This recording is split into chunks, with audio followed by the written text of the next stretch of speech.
ইতিহাস লিখতে গিয়ে অনেকে কাব্য রচনা করেছেন, গল্প রচনা করেছেন, যার যার মতো করে।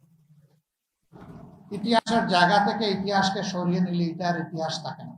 বাংলাদেশ জামাতে ইসলামী অনুভব করেছে রাষ্ট্রের উদ্যোগে তো রয়েছে আমাদের দাবি, কিন্তু আমরা একটা দায়িত্বশীল দল হিসেবে আমাদের কর্তব্য আছে। আমরা এই আন্দোলনে শরীক ছিলাম। এই আন্দোলনের মাধ্যমে গোটা জাতি যেভাবে মুক্তি পেয়েছে, এদেশের সবচেয়ে নির্যাতিত দল ঠিক একইভাবে মুক্তি পেয়েছে।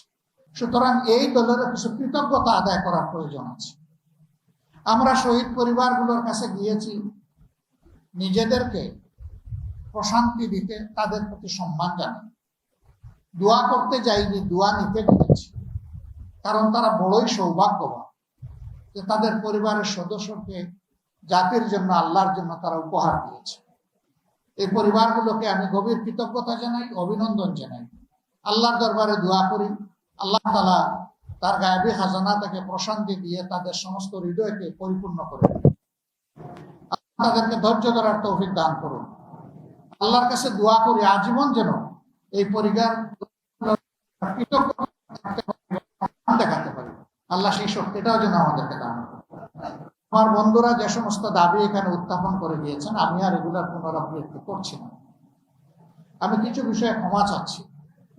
এ ধরনের একটি বড় কাজ হাতে দিতে গিয়ে প্রথমে ভাবছিলাম এটা আদৌ কি সম্ভব, মানুষ কি আমাদেরকে সেইভাবে সহযোগিতা করবে, কিন্তু আমরা যখনই নেমেছি স্বতঃস্ফূর্ত সহযোগিতা আমাদের শক্তিকে বাড়িয়ে দিয়েছে।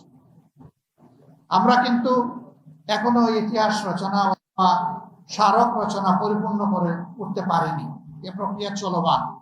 কিন্তু আমরা চিন্তা করলাম যে এখন বিভিন্ন দিক থেকে শহীদ পরিবার, আহত পঙ্গু সহযোদ্ধারা তারা বিভিন্নভাবে এখন হতাশাগ্রস্ত হতে যাচ্ছেন। এই সময় জাতির পক্ষ থেকে একটি দায়িত্বশীল ভূমিকা নিয়ে তাদের সামনে অন্তত কিছু জিনিস নিয়ে আসবে। এই জন্য অসমাপ্ত রেখেই আমরা প্রাথমিক পর্বটা আপনাদের সামনে নিয়ে আসার চেষ্টা করেছি। এই কাজে দিন রাত খেটেছেন আমার যে সমস্ত তরুণ বন্ধুরা, সংগঠন তাদের কাছে ঋণী কৃতজ্ঞ। আমি আল্লাহর দরবারে দোয়া করি আল্লাহ যেন উত্তম প্রতিদান তাদেরকে দুনিয়াতে দান করেন, এবং জাতির জন্য এই ধরনের কল্যাণকর কাজে আল্লাহ যেন তাদেরকে আরো বেশি করে সামর্থ্য দান করেন। তাদের কাজ শেষ হয়নি, এটা একটা যুদ্ধ, তাদের এই যুদ্ধ অব্যাহত থাকবে আমি আশা করবো ইনশাআল্লাহ। এই কাজ করতে গিয়ে মানুষকেও ভুলের ঊর্ধ্বে নয়। আমাদের কোনো ধরনের ডকুমেন্টেশনে, তথ্য সংগ্রহে এবং এখানে লিপিবদ্ধ করতে গিয়ে কিছু ভুল ত্রুটি হবে, এটাই স্বাভাবিক। দুটা নাম আমরা ভুল ক্রমে 2 বার চলে এসেছি, আমরা এই সবগুলোর জন্য ক্ষমা প্রার্থী। আমরা সচেতন পাঠক মহল এবং শহীদ পরিবারের সম্মানিত সদস্যবৃন্দের কাছে বিনয়ী অনুরোধ জানাবো, যাদের নামটা এখন পর্যন্ত আসেনি তারা আমাদেরকে তথ্য দিয়ে সহযোগিতা করবেন। যে তথ্যগুলো লিপিবদ্ধ হয়েছে এখানে নিশ্চয়ই ত্রুটি আছে, ত্রুটিগুলো আমাদেরকে আপন হাতে ধরিয়ে দেবেন।